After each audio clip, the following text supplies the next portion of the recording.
Hello, souls and demons, and welcome back. Today's story is called Jarret's Last Song, written by Erucius. So sit back, grip your seats, and enjoy. Jarret sat in his apartment, a drink close to hand as he got up for his last video. He kept glancing at the corner, the pocket of darkness seeming unaffected by the studio lights he had set up. He didn't dare let his eyes linger there too long. He might see them, and then all would be lost. They had been after him for a while now. Been after him ever since she had brought darkness into his life. Jarret tried to push that thought away. That was a lack of sleep and alcohol talking. He couldn't let her change him. Couldn't let her win. It had been 6 months since his career had fallen apart. He had once been a big star, the darling of YouTube, well on his way to being one of the greatest musicians of his age. Then Crystal appeared, and they had come with her. Crystal had been dating one of the actors on Saturday Night Live when Jarret had been their musical talent and guest host. That had been while his star was on the rise. That had been when he could still depend on 3 million views on YouTube just for posting a Q&A. He had quickly found her beside him in the green room, laughing at his jokes, flirting with him shamelessly. Jarret was used to women flirting with him, but Crystal was different. All the girls before her had been hangers-on, girls content to ride his stardom. Crystal had dreams, aspirations, and after talking with her for a few hours, Jarret was smitten. She left with him that night, and within a week, she was sharing his bed. That was the first night he'd seen them. They'd fallen into bed together, her drunk and laughing, him buzzed and singing something he'd made up to make her laugh when their lips had come together. They hadn't separated until they had fallen into an exhausted pile of sweaty bodies. She had fallen asleep, her body warm against his, and Jarret had reached shakily to turn off the lamp by the bed. His head had been spinning a little, still drunk off the afterglow and the beer he'd had earlier, when he glanced at the corner and pulled his hand back, like he touched a hot stove. It had been there in the corner just for a second, a grinning dark thing with no eyes, and a mouth full of far too human teeth. He swiped his face with his hand, trying to make his eyes focus, and when he looked back, the thing had been gone. Jarret slept, but he slept with the lights on that night. Now he slept with the lights on quite often. "Hey there," he said, flipping his hair out of his face as he stared blearily into the camera. "It's me. I have been thinking about this song for a while now, and I think I'm finally ready to play it." He picked up his guitar and played the first note. It sounded terrible. His guitar hadn't been tuned in a very long time. It didn't matter, he supposed. Anything he played would sound amazing. Although these days it was all amazingly depressing. His upbeat and snappy songs that were often hummed by high school kids had become dark and brooding, fit only for backroom clubs in the dimly lit bedroom of emo kids.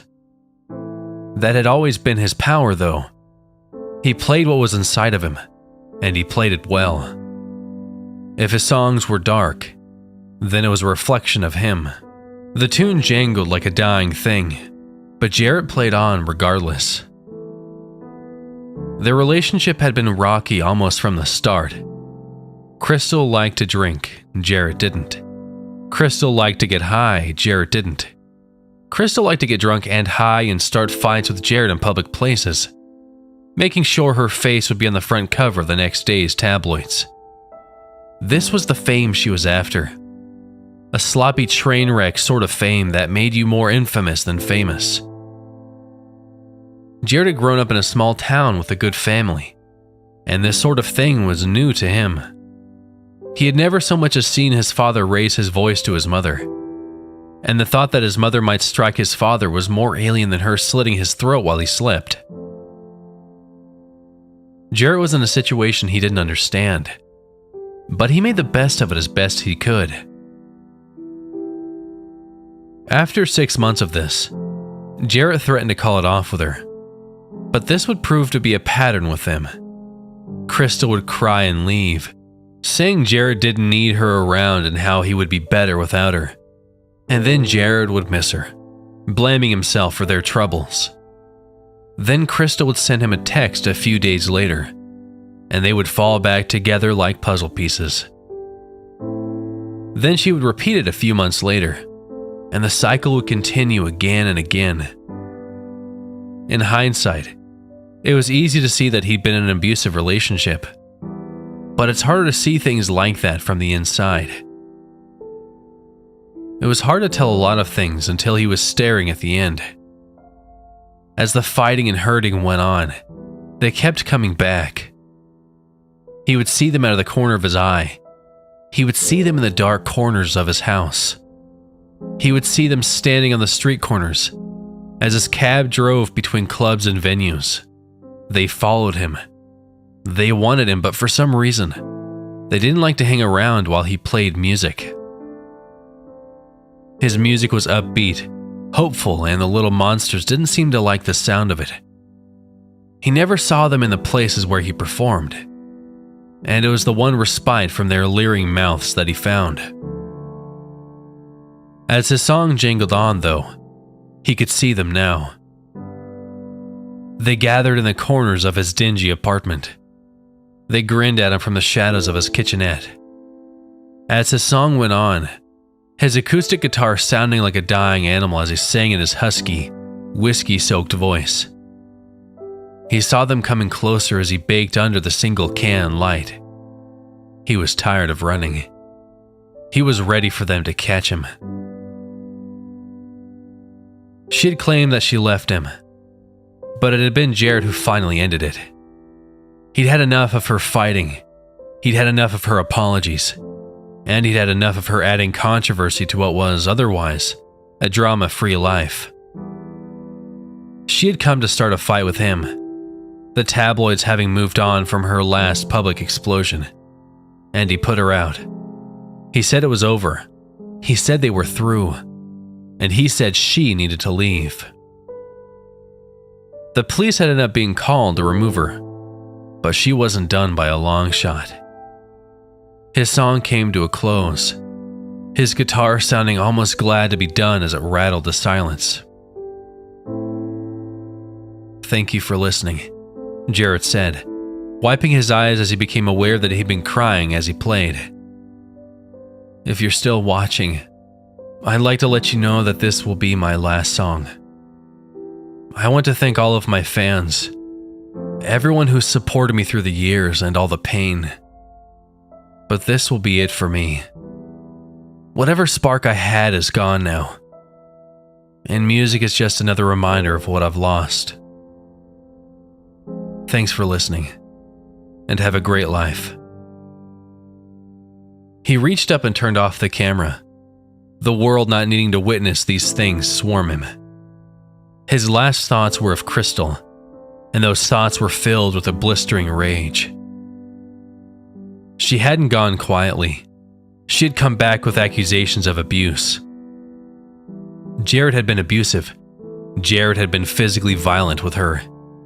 She had pictures and bruises, and at the end of the day, the people had believed her. Well, not believed her, but everyone loves a train wreck, don't they? The more he fought against the accusations, the more guilty it was decided that he looked. Though cleared in the court of law, he was tarnished in the court of public opinion. Crystal would go on to publish a book about her experience, write and sing her own music, and take a tour of the talk show circuit as she told her story. Jarret climbed into a bottle, and when he'd come out, the creatures had been his only friends. "Hey, maybe you can help me with something before I go," he said.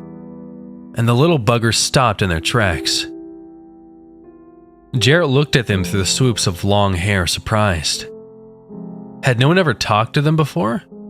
Had no one ever tried to reason with these creatures? They had hounded him for years.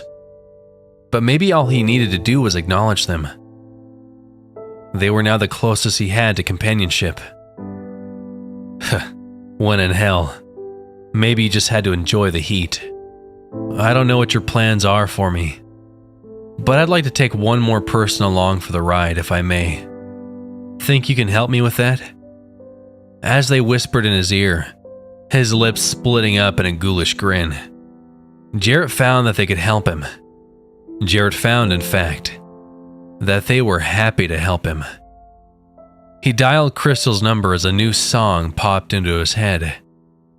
He laughed a mad laugh that sounded like titters from an asylum. As the voicemail picked up, Jarret left his last message to the world. He tried to hold in his laughs, the sound already becoming less than human. But it was hard. He could feel the cold metal biting into his palm, but he didn't think they had realized it was there yet.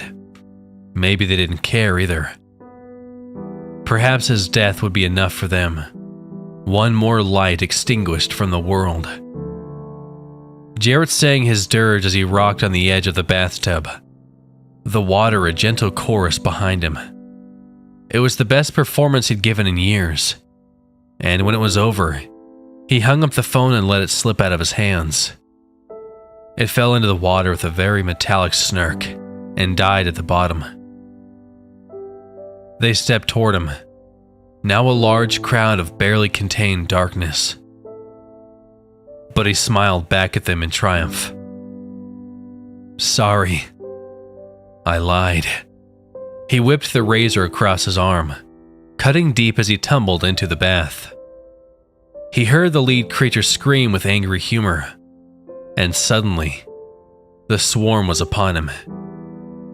He fell into the tub, his vision obscured by red and wavery translucence, as a tide of black pushed him down to join his cell phone.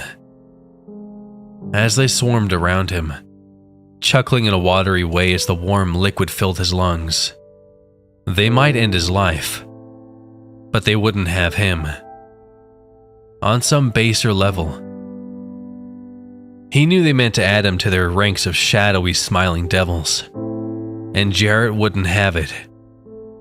He may not have been allowed to live on his own terms, but he would damn sure die on them. He died surrounded by the laughter one hears in hell.